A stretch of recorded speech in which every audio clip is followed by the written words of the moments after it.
trust you enjoy your meal, gentlemen. What was scarier than spotting a pirate flag on the horizon? Being a pirate with an empty stomach, keeping 500 hungry, grumpy pirates fed wasn't just a tough job, it was every captain's worst headache on the high seas. And it wasn't just about finding food, it was about finding enough food. Every single day, 1,000 pounds of supplies vanished into bottomless pirate stomachs, the equivalent of a small car being devoured before sundown. A pirate ship wasn't just a floating fortress, it was a full-time, high-stakes restaurant where the customers carried swords, had terrible table manners, and absolutely refused to hear the words, "We're out of that." The average pirate needed about 2 pounds of food per day to stay functional. This might not sound like much until you realize most modern Americans eat about 4 pounds daily with easy access to refrigeration and grocery stores. Pirates may do with half that amount while performing back-breaking labor under the Caribbean sun. Measuring these rations was far from precise. There were no scales or measuring cups aboard pirate vessels. Quartermasters eyeballed portions using wooden ladles, cups, or simply their hands. A handful of dried beans or a fist-sized chunk of salted meat were common measurements.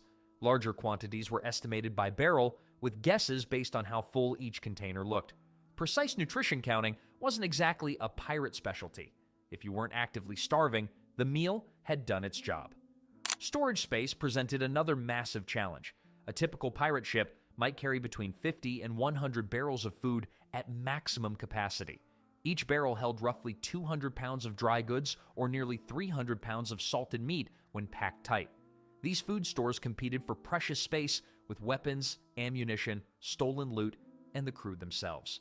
Food storage extended beyond barrels. Dried fish and meat hung from ceiling beams like bizarre decorations. Sacks of grain and beans were stuffed into every available corner. Live animals were kept on deck until mealtime. Every inch of the ship not needed for sailing became potential pantry space. The vessel itself was one floating cupboard that smelled strongly of salt, sweat, and whatever that mysterious funk in the corner was. Fresh food was almost non-existent on long voyages. Without refrigeration, fruits and vegetables rotted within days. Meat spoiled even faster in tropical heat. Fresh fruit obtained during island stops vanished immediately into hungry mouths. These rare treats weren't just enjoyed for taste, they unknowingly prevented scurvy, that mysterious ailment that made gums bleed and teeth drop out like a bad night at a tavern brawl. The quartermaster bore the immense responsibility of tracking food supplies. This wasn't just accounting, it was survival math. Run out of food and the crew might starve or mutiny. Some skilled quartermasters kept detailed chalk markings on barrel lids indicating contents and estimated days of provisions remaining. When food supplies dwindled to dangerous levels, tensions aboard ships skyrocketed. Historical records mention fights breaking out over missing rations. Food thieves faced harsh punishment, sometimes even being left on deserted islands for stealing an extra biscuit during lean times. In a world where gold could be plentiful but food scarce, sneaking extra rations was often considered a greater crime than stealing coins. For all their reputation as chaotic rebels, pirates maintained surprisingly strict food distribution systems. The captain and officers received slightly larger portions, but the difference was far less pronounced than on naval vessels of the era. The pirate code might have been flexible on many matters, but food sharing had rules as firm as the planks beneath their feet. A pirate could dodge the king's ships, but he couldn't outrun his own need to eat. And so, with dwindling supplies and growing desperation, pirates turned their attention toward the horizon, seeking the one thing more valuable than gold. Hunger made pirates practical. While treasure chests filled with gold make for exciting stories, the truth is that many pirate raids targeted something far more mundane, but infinitely more valuable: food supplies. A ship loaded with flour, salted pork, and rum was often more attractive than one carrying silk or silver. You can't eat gold doubloons, though some desperate sailors probably tried. Pirates became experts at identifying which ships carried the best food provisions. Merchant vessels were prime targets, particularly those sailing from colonial ports back to Europe. These ships often carried ample food stores for their long journeys. The larger the merchant ship, the more likely it carried a well-stocked galley and storage hold. Spanish galleons might have carried more wealth, but Dutch merchant vessels typically had better food supplies, and were usually less heavily armed. Naval ships were rarely targeted for food raids unless pirates were truly desperate. While military vessels carried substantial provisions, they also carried substantial cannons and trained fighters. The smart pirate captain knew that the best meal was one that didn't require losing half your crew to obtain it. Spotting potential food-carrying vessels became a specialized skill. Lookouts watched for ships riding low in the water, a sign of heavy cargo. They noted the flags and markings that identified merchant companies known for well-supplied vessels.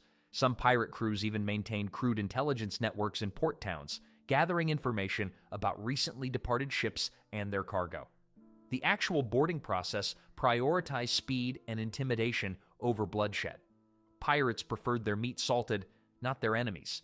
Most merchant crews surrendered quickly when faced with pirates, knowing resistance often meant death, while cooperation usually meant survival. A typical food raid followed a precise pattern. Once the merchant vessel surrendered, pirates sent a boarding party of 15 to 20 men. While a few guarded the captured crew, the rest headed straight for the cargo hold and galley. They weren't randomly grabbing items. They followed a clear priority list. First came meat, the most valuable food commodity at sea. Barrels of salted beef or pork were worth their weight in silver to hungry pirates. These protein sources kept men strong and lasted months when properly preserved. Some ships carried as many as 60 barrels of meat, enough to feed the crew for more than a month. Second in importance came flour and hardtack. These staples formed the foundation of pirate diets. A barrel of flour could provide bread for 100 men for nearly a week. Pirates seized hardtack by the crate. These rock-hard biscuits might taste like salted cardboard, but they stayed edible for years.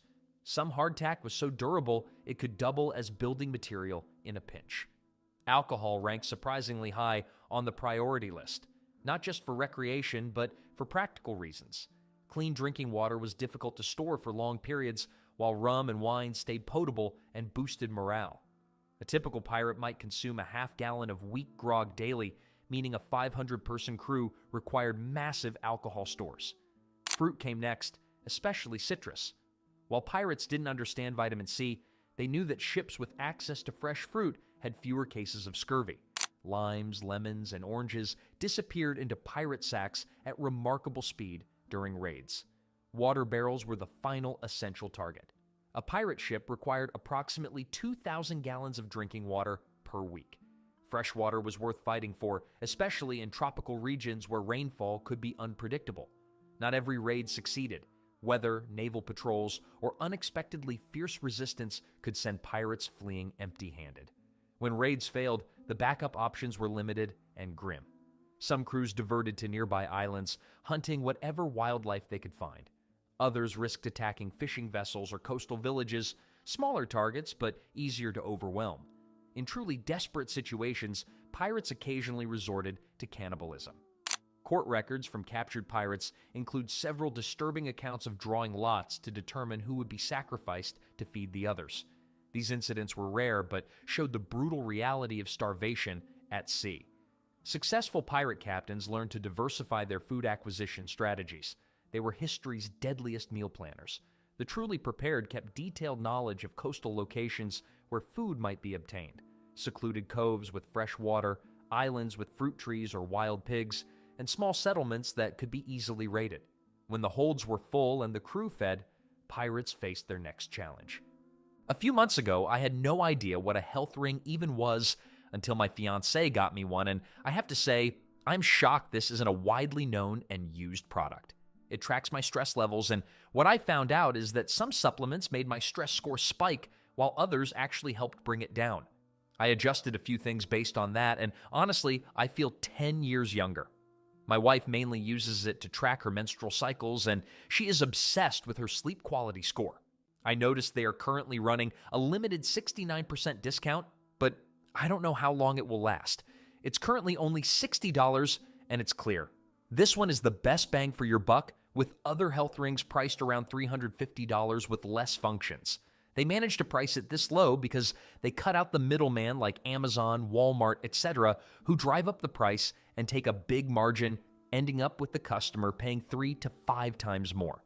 If you are on TV, you can check it out yourself by pausing the video and scanning the QR code with your phone camera or clicking the first link in the description of this video.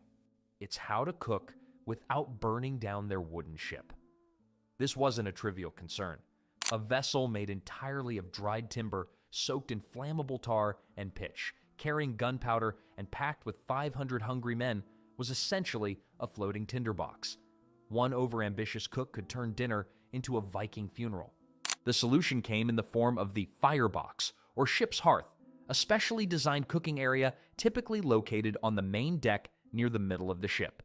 These ingenious contraptions consisted of a sandbox or brick-lined pit where controlled fires could be maintained with minimal risk to the vessel.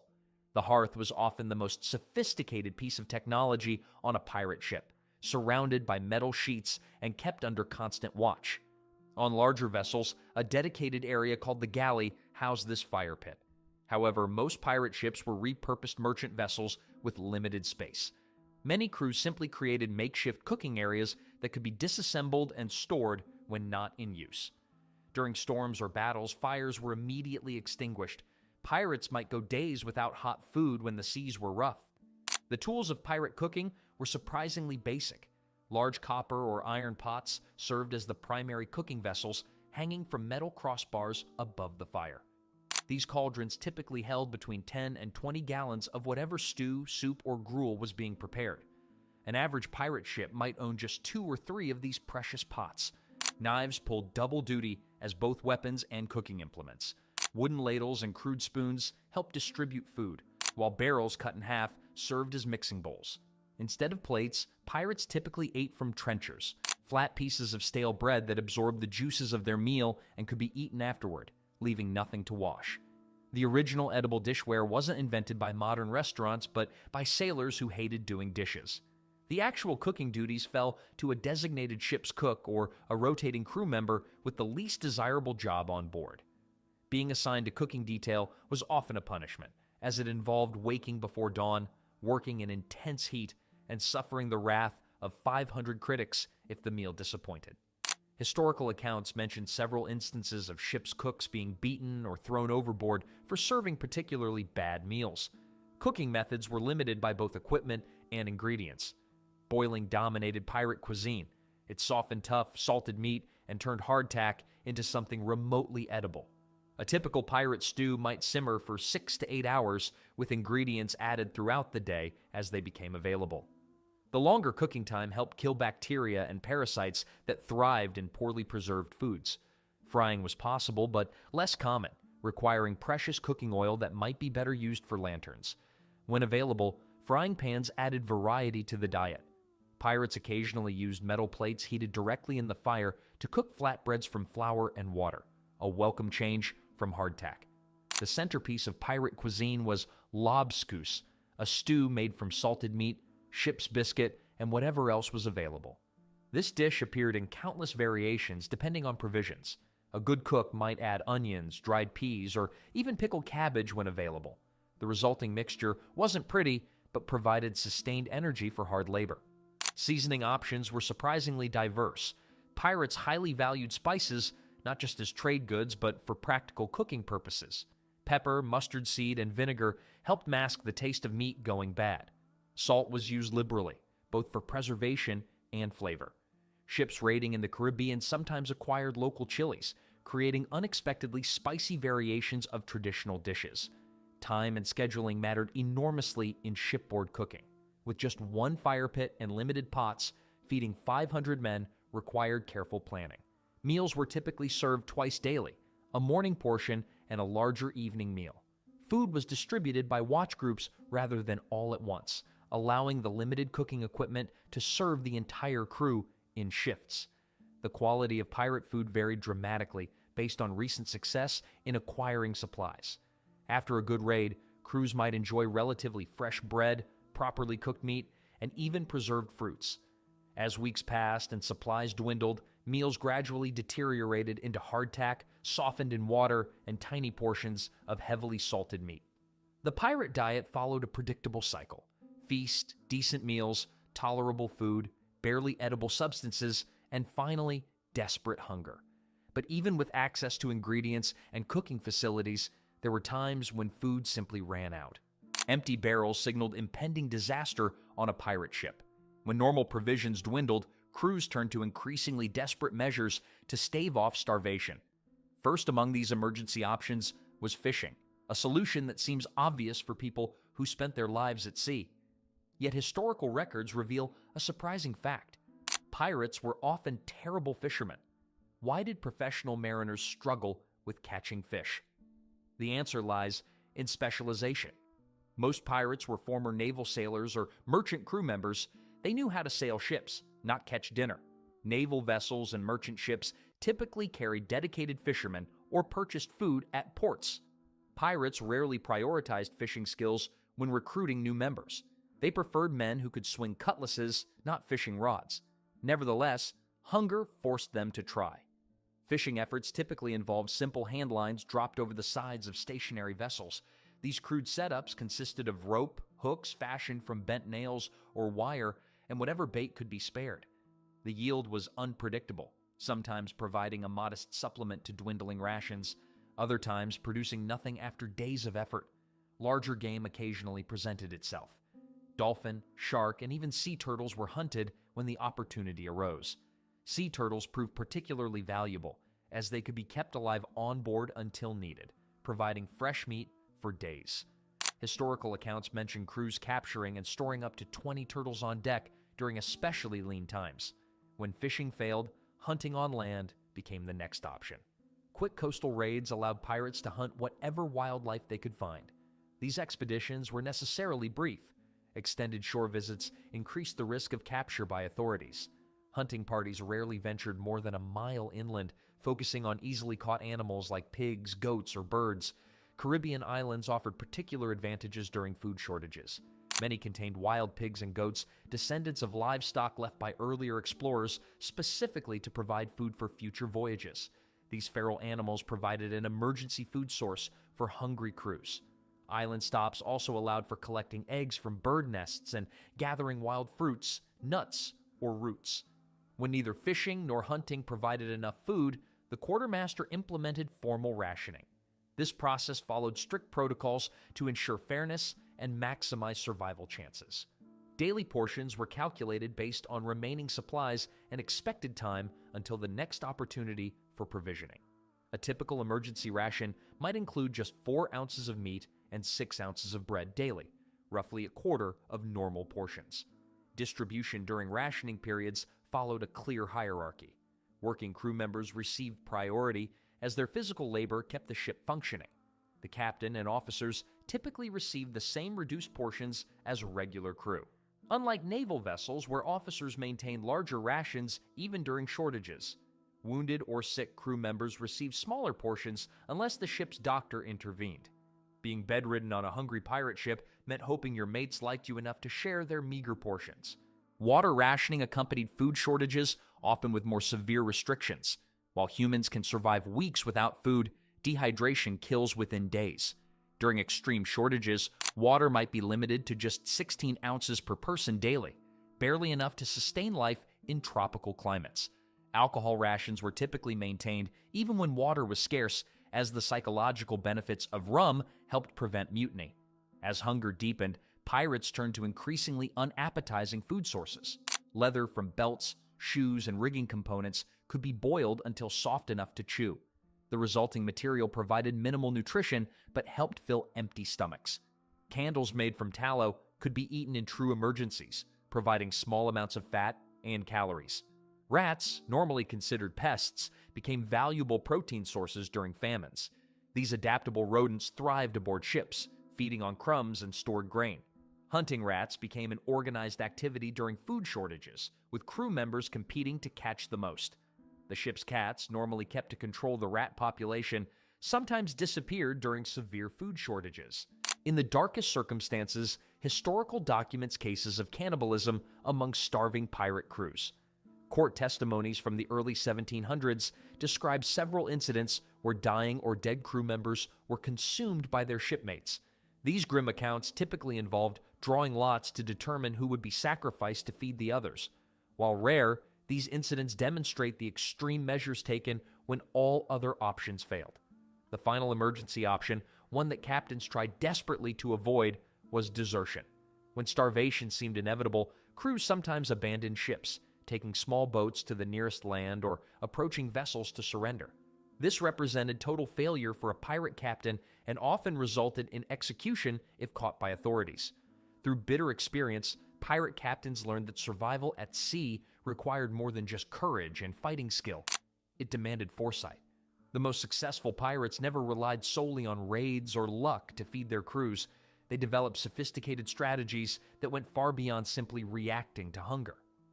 The strategy was employed by veteran pirate captains, the creation of secret food caches on remote islands.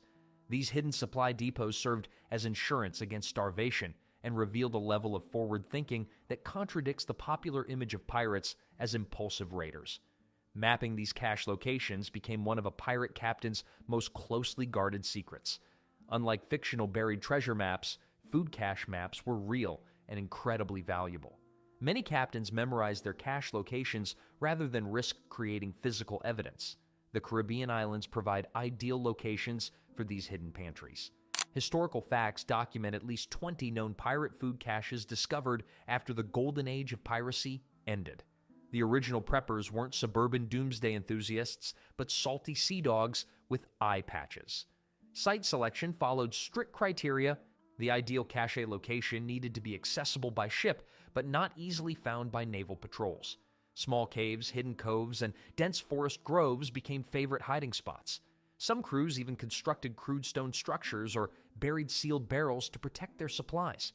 More innovative than stored food was the practice of creating living food sources. Pirates deliberately released animals onto uninhabited islands, creating self-sustaining food supplies that could be harvested years later. Goats were the most commonly introduced species, chosen for their hardiness and ability to thrive on minimal vegetation. Pigs ranked as the second most popular livestock introduction. A single breeding pair could produce dozens of offspring within a year, rapidly establishing a wild population. Chickens occasionally joined these island populations despite being less hardy than mammals. The strategy extended beyond animals to plants as well. Fruit trees, particularly citrus varieties that help prevent scurvy, were planted near cache sites. Coconut palms, not native to the Caribbean but transported there, were established on several islands by forward-thinking crews. Not all pirates relied solely on hidden caches.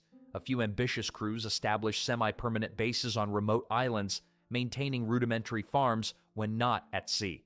From 1722, mention a pirate hideout in the Bahamas that included small plots of corn, beans, and squash, tended by captured slaves and crew members too injured to sail. The legendary pirate crews, those whose reputations echoed across the seas, understood something fundamental. Every battle throughout history shared one common element: hungry fighters rarely won. Pirates understood this fundamental truth and developed specific food rituals before combat. Pre-battle meals served multiple purposes beyond simple nourishment. They built morale, created unity, and fortified both body and spirit for the violence ahead. The day before an expected engagement, quartermasters issued extra rations. These pre-battle portions typically included double the standard meat allowance and additional bread. This practice wasn't mere generosity, but tactical planning. A pirate with energy reserves fought better and longer than one weakened by hunger. Ship logs captured from pirate vessels mention crews receiving battle portions 24 hours before planned attacks. These meals came with strict orders against waste. Anyone caught discarding food before battle faced harsh punishment. The only thing worse than a hungry pirate was a hungry pirate who had thrown away his last meal. Alcohol played a complex role in combat preparation. While modern military forces prohibit drinking before battle, pirates embraced it. The standard pre-fight ration included a half pint of rum per man, carefully measured to provide courage without causing incapacitation. This amount, roughly 3 modern shots, delivered enough liquid courage without seriously impairing fighting ability. Captains maintained special reserves of higher quality food specifically for pre-battle consumption. These might include preserved fruits, spiced meats, or even chocolate when available. These rare treats served as powerful psychological tools, reminding crews what successful raiding could provide and creating positive associations with the upcoming fight. Communal eating marked battle eve on pirate ships. Unlike normal mealtimes divided by watch schedules, pre-battle meals gathered the entire crew when possible. This shared experience fostered unity and allowed captains to address everyone simultaneously, delivering final instructions or motivational speeches while men ate. The most important meal tradition came after combat, the victory feast, surviving a battle entitled Pirates to the Best Available Food and Drink. These celebrations consumed substantial resources but served essential functions, relieving combat stress, honoring the dead, and reinforcing social bonds strained by violence. Crews that skipped victory celebrations often suffered worse morale problems than those who went hungry preparing for the next fight. Through centuries of trial and error, pirates discovered what modern nutritionists now confirm. Food affects performance. From careful rationing to strategic reserves, pirates developed a complex relationship with their food that helped transform hungry sailors into history's most feared maritime fighters.